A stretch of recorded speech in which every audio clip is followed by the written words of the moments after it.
First order of business, it's almost the end of the year and we have a lot of projects we still have committed to. But we should make a Nutcracker battle board! Or customize Nutcrackers. Could you imagine? What if we like Nurgle Nutcrackers? Wait, you were saying we should finish some of the stuff we've got so we've got a few good ideas here and I'm thinking it's time to do Smash or Rob's Necrons. I already did that off camera. Speaking of Necron, we've got the giant ones. We need to finish them. Ooh. Let's do it! What have we said about rolling over conference table day? Well, there they are. It seems we're here looking at the flayed ones. Flayed ones are cool, but we don't really want a whole army of flayed ones. So what else can we use? Well, there's warriors, right? But they're old and basically out of production and boring. Okay, something else we can use maybe? Immortals are just sort of a slightly bigger gun. What else is available? Death marks, snipers. Funky snipers. One eye. Yeah, death marks. Snipers. So we should buy the big death mark models, right? Yes. Yeah. Are there? I don't think they exist. We'll make our own. Yes. I was a little ambitious when I said make our own. I think what I meant by that is let's find some awesome ones from Starfaro Foundry and then just modify them slightly. Sounds good. All right, so all I did is throw these models into Blender and scale them up. And while they're perfectly fine models for tabletop scale, I definitely wanted to just make some tweaks so they'd look good at the full scale of McFarlane toys. The main thing I did was delete their eyes and change their eye lanes to be something a little bit more IP infringing. Did you like that? That was good. And once I was done with that, I used the Sculpty tool just to make them all look a little bit different, bashing out some custom gouges and grooves on all of the models. I'm so glad you learned how to use Blender. Thank you. All right, so I've got a lot of 3D printing to do to get everyone ready for these Necrons, but thankfully, Murray is hard at work trying to make the 3D printers work. We have five 3D printers. This is the only one that we've got working, so we've got to do some repairs. Good luck. Yay.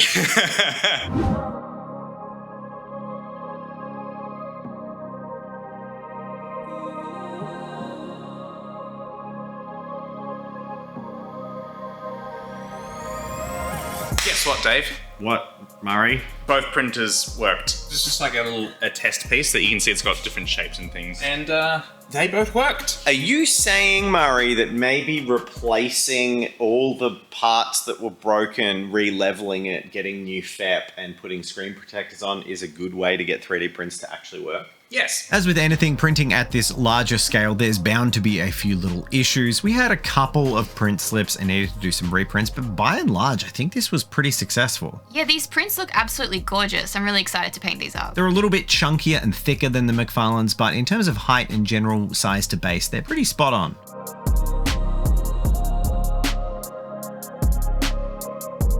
So while the boys were busy playing with the resin, I got to do the awesome job of pulling the supports off and I got to savor these peelies something fierce. This is probably my favorite part of the 3D printing process. It's probably even better at this scale as well, because the pieces of the model are much larger and less likely to break off with the supports, so you can just get that satisfying Velcro tear. Oh, so good. And now it's time for spraying them. We're going to go for exactly the same undercoating style that we did for our last set of Necron. Basically, start with black, underspray purple for creepiness, down with the top for green Necron, and then just a light spurts with lead belcher to give them metallic sheen, but keep the colors underneath. But primarily, we were using Veil Jove paint, is that correct? Yes, I do love a Veil Jove. It's a good brand. The body itself is a pretty hefty piece now, so it needed a little bit of extra tacking on at the back with glue. There was a couple of slips, but otherwise I eventually got them settled nicely. I think compared to the McFarlane ones, these would probably look a lot easier to put together. Except for the part where I distinctly remember, Murray, you attempting to tear the arms apart so they could wrap around the chest. Yes. Now, one issue that of course we came across is that the arms are one piece and are supposed to sort of hop over the body, and at 28mm scale, they sort of have enough flex to do that. However, we made them huge and big, and that means extra brittle, so they kind of don't flex. So a lot of the times they just sort of ended up snapping off. But it's fine. I just glued them back on while being in the right position. But I was lucky eventually, and I did manage to get one set of arms on without breaking, so I'm proud of that accomplishment. Small victories, we love it. And then I broke the next set.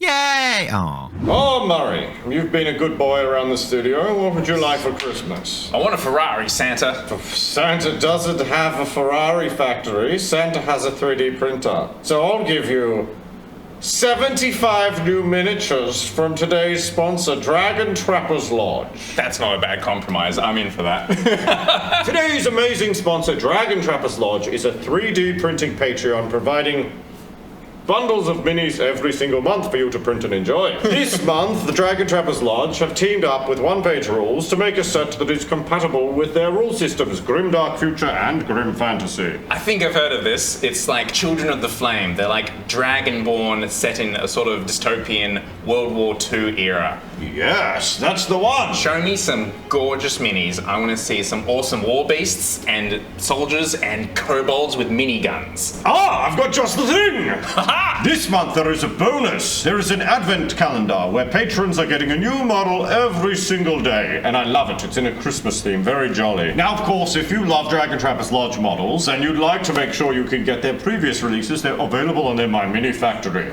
And if you don't have a 3D printer bank like Santa does, you can buy physical copies of their minis as well. Links are in the description. Make sure you check them out. It truly is amazing value. Over 75 minis this month alone, and a very cool theme. I'm so excited. I'm leaning forwards in my chair. I didn't even realize.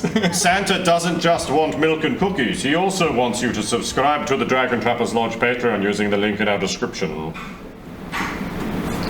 It's time to spray these, get them primed black, and then we'll move on to another color. Nailed it.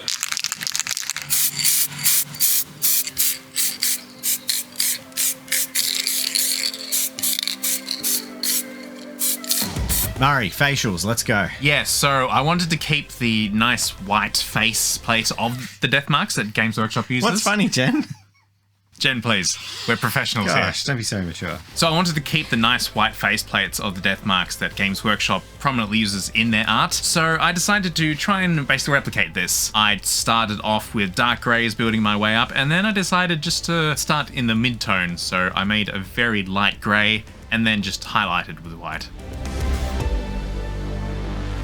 So one of the things we did while doing the flayed ones is actually darken some of the armor panels just with a bit of a stippled black or more of a charcoal color, just to bring down the vibrance a little bit, make it a bit moodier and contrast with the underskeleton. If we'd learned anything from our Warcraft video, it's definitely to add texture to bigger models, and I think this is a great example of that. And something we didn't have much of on the first batch of Necrons was a bit of bling. Talk me through that, guys. Yeah, the flayed ones were a bit decrepit. We wanted these guys to shine a little bit, so we're going over with a bit of gold and also just a little bit of turquoise. Yeah, I'm not gonna lie, I kind of really like the regal feel of these guys versus the weird fleshiness of the flayed ones. Yeah, there'll be a nice contrast on the battlefield. We got all the silver, we got all the gold, and we want just one other color to sort of go in with the rest of it, and we sort of settled on a nice hazy, rusty, coppery. Yeah, absolutely. There were a couple of bits on these guys that looked like bolts, so I thought the copper worked really well with these particular pieces. I also went in with a bit of green for their lenses, and I decided to add some turquoise to their little loincloths they had as well. Originally, I'd also painted some of the orbs, the same brassy color we had used before. But then you decided to ponder the orbs rather than paint them? Correct, yes. Good. I went in with the green color this time, knowing that we'd probably add glow effects later on. Nothing like a good afternoon pondering my orb. Now, the bases were something we'd already painted on the other models, so you had a nice little reference. Gold and black. That's it. Yeah, there was a green wash on the gold and a bit of a dry brush. That's it. That's the end of the story there. Yep. Nice, moving on. So after all of our hard work, I went in with the streaking grime. You do the streaking grime! Yes, yes. And Why, so, Jen? Why? Did Jazza get to you? Has he got your family? Mate, I can't say that. But nevertheless, I covered these things in streaking grime and went over with a wibbly doobly. Now, Jen, is it just me or have you been eating flamin' hot extra flame Cheetos again before handling our models? It just makes the perfect rust texture. So I had to put it all over these models. They look a little bit glossy now, but I put these outside to dry for a couple of minutes, and once they were down, dried and matte, they looked absolutely beautiful. We're nearly there, but these Necron just need one little thing, and that is a lot of green. So we're going to do some glowy effects using an airbrush, because that's a really good way to apply it to any model, but especially a big one. Now, I did the airbrushing on the last video, but I passed the baton to you, Murray, because I'm painting a giant tank. You are. Since Jen had already put down a foundation of dark green, I just went straight to a mid-tone green, blasting in some nice big strong highlights, some nice gradients on these large panels that we have. A lot easier with a large model. And then I just popped up to an even brighter green for some spot highlights, and then just touched off, highlighted it with a little bit of off-white. And with a little bit of trim around the base, these were done. They are. Oh my gosh, I think it's time for a reveal.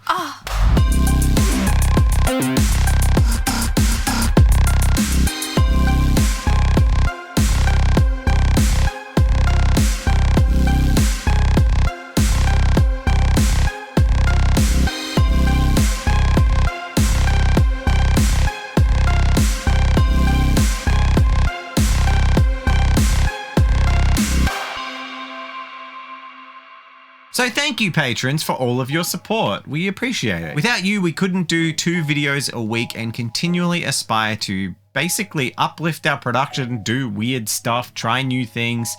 Yeah, it's pretty great. If you're enjoying this kind of content and you'd like to get in a little bit more of the action, please consider joining our patrons. We have our own mini club Discord where we discuss what we're all working on, and we can give feedback once a month. If you'd like to join up, descriptions are in the links down below. Are they? That made no sense. We have a full kill team now. Woohoo! Suddenly, a full giant-sized kill team. But more to the point, we have 2 full kill teams now that can fight each other. Oh no, they added an extra model to the Primaris kill teams. It's now 6 models, I think, not 5. So we're gonna need another McFarlane model for that. But broadly speaking, we have 2 kill teams. So that means, of course, that it is going to be a kill team battle report. Between Necrons and Space Marines. So we will be putting these aside for a few months before we get down to that. So we're not promising it anytime soon, but we are going to basically empty out the warehouse and make a giant kill team board scaled battle. It's gonna be fun, silly, not a serious narrative battle report. It's gonna be more vloggy and fun. All right, Then pun time. you could say they're necrotic Why? because they're Necrons and they're dying, so they're necrotic. That's not a pun. That's just saying the word necrotic a lot.